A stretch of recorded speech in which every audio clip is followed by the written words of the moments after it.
speaking of COVID-19. So we want to maintain the good health for the pilgrims.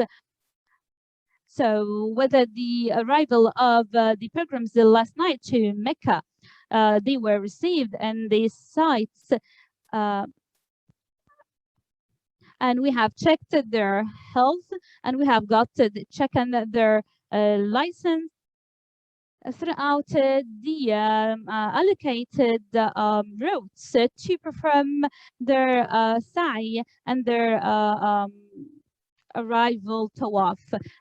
This is for 1442 press conference, and thanking Allah, we've got now the gatherings of our pilgrims in Mina to get their fortnight, to get their overnight stay and get in Mina to get to Arafat, which is the 9th of the Hajj. And this will be a frequent transportation by buses. The security and governmental bodies and all of the involved stakeholders work in the holy places, Mina, Arafat, and Muzdalifah, to perform their plans, to perform the rituals of this year, 1442, according to the plans that's been accredited and ratified, and the precautionary measures that's been taken into consideration to confront the COVID-19. So our forces will continue working on the covering all of the security cordon to conduct all of the instructions and to prevent any of the cases that for any non-licensed programs. So we ask all of the stakeholders to abide by all of the instructions, so we maintain a successful season for our pilgrims to perform their journey of pilgrimage in safety and security, and to get their sins forgiven. And I ask you all to help us get in this and to help them to get into their means of transportation. Now the floor is yours.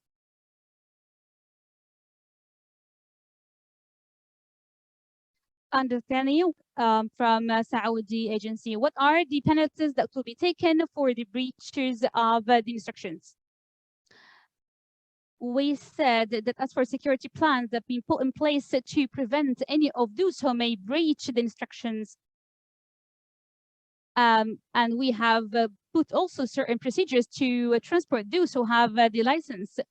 And those who do not have the license to get into the holy places, those will have the imposed sanctions of or even those who are trying to get into Masjid al-Haram.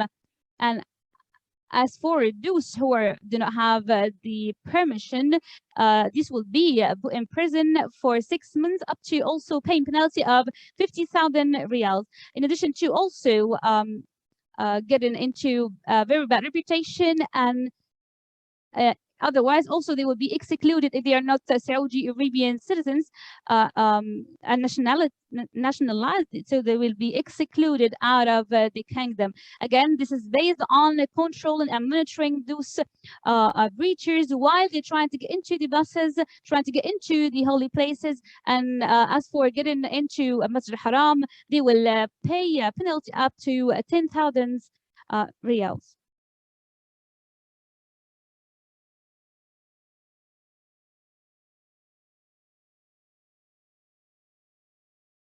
Peace be upon all of you. Abdulaziz Rabi'i from Aqaba newspaper. My question to Your Excellency, would you allow the pilgrims to move on foot among the holy places? And what is the actual procedure and approach that they will be taken if they are not allowed to walk on foot? Thank you so much, my brother Abdulaziz. I want to confirm again, as for the planning that's being put in place, they have put in place for the making sure that pilgrims who want to walk on foot, whether among the holy places or even from Masjid Haram, so they will be just transported by the frequency transportation by buses. And this has been announced and reiterated that we have the 4 sites that's been highlighted. So they have the transportations to move them to Mina, and then to get to the Masjid Haram to perform the arrival tawaf and sa'i, and then they can get to Mina. So let me confirm that the transportation process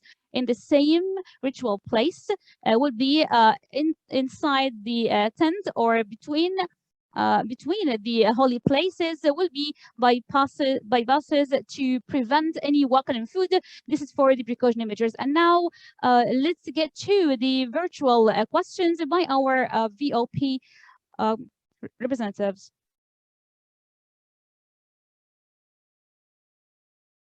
From Saudi TV. What are the numbers of the violations for those who will try to get into the ritual places without permission since we started till now?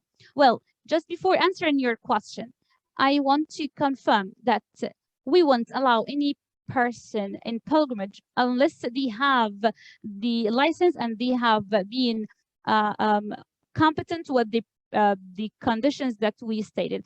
The numbers that we monitored till today for those who are trying to get into the ritual holy places or the central points in Masjid Sharif, we got 175 citizens. But let me confirm again that we again won't allow any person to perform pilgrimage unless they have the permission. And again, I call upon all of our citizens to abide by the instructions that have been stated and to collaborate with all of the security and governmental bodies that trying to put things in the proper place. Thank you so much. Thank you so much for the security spokesman, Colonel Talal Shoub, the spokesperson of the Ministry of Interior. Now the floor is for the official spokesperson of the Ministry of Hajj and Umrah, Engineer Hisham Said.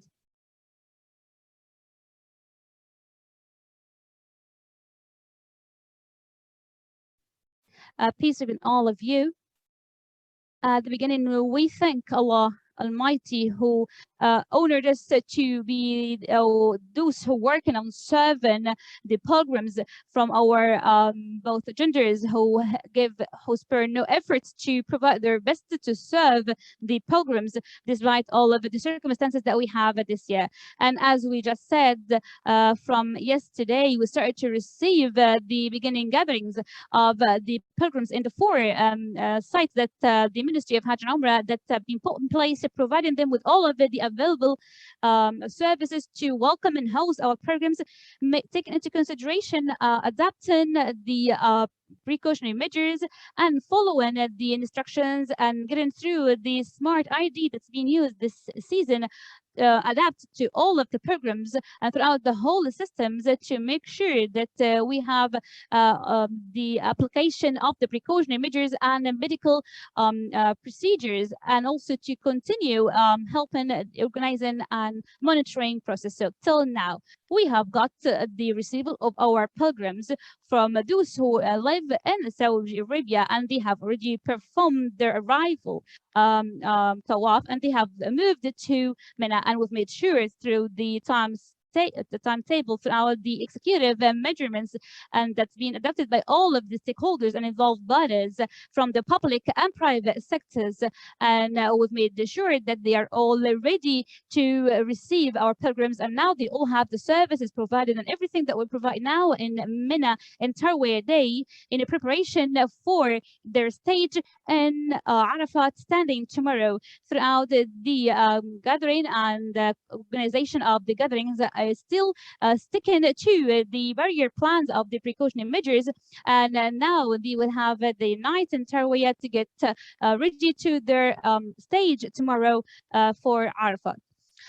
So the main plans that we will start commencing by the 5 a.m. of Arafat Day is to get them into the buses for the peaceful and securely transportation to Arafat. One of the most important features of the applying of the precautionary measures and abiding by all of the controls is the visual ID and the colorful ID, which is the Ministry of Hajj and Umrah has innovated this year.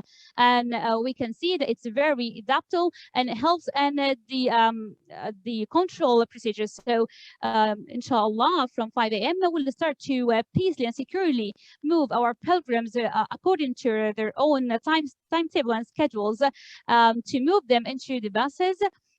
according to the capacity that allow us to adapt the precautionary measures.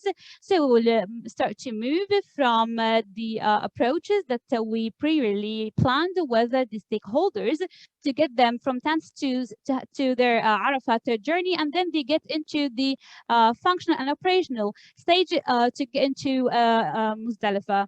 So as for Arafat, now it has around 400,000 cubic meters. This will give the space available and give good services to the pilgrims, and also maintaining the social distancing and the agreed procedures. And we ask Allah Almighty to accept the pilgrims and to forgive their sins. And now with the questions.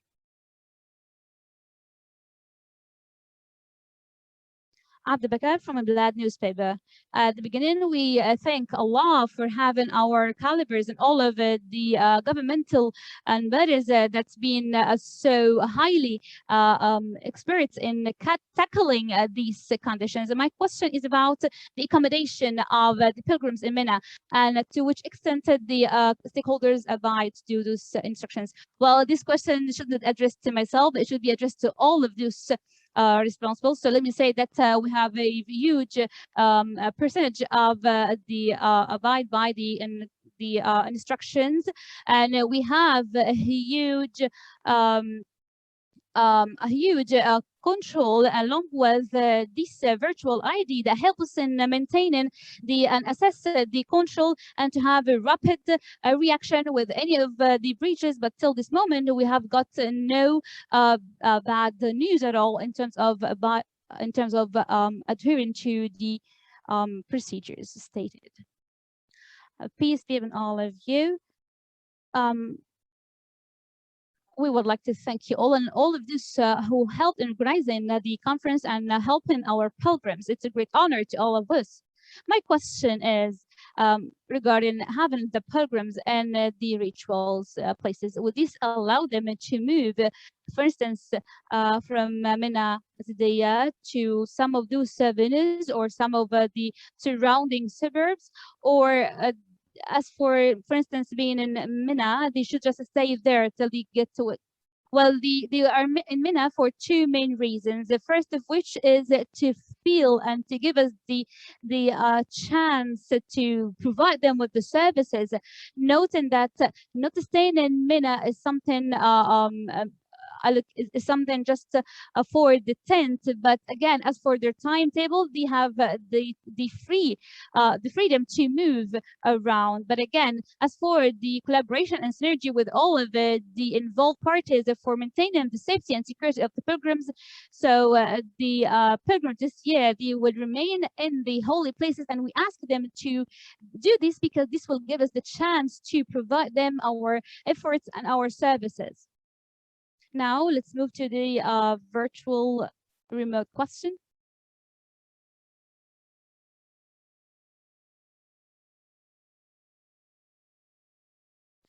Peace be upon all of you.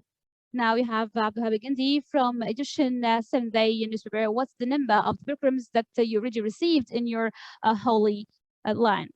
Well, according to the great decision that's been taken into allocating the number of pilgrims to be 60,000 from numerous nationalities from inside Saudi Arabia, is again 60,000 pilgrims. And thank to Allah Almighty, they have been already received, and they have the peace feeling in Mina to get into their second stage in the pilgrimage journey, which is getting to Arafat tomorrow. Thank you so much all, and we ask you all a successful pilgrimage. Thank you so much for the official security, for the official spokesman, and thanks to all of the attendees from the whole media representatives and all of our those attending from the VOP attendees. Thank you so much. So we'll meet you tomorrow again, and it's at 7:45. See you tomorrow. Thank you. Also, our distinguished attendees, we were on live streaming.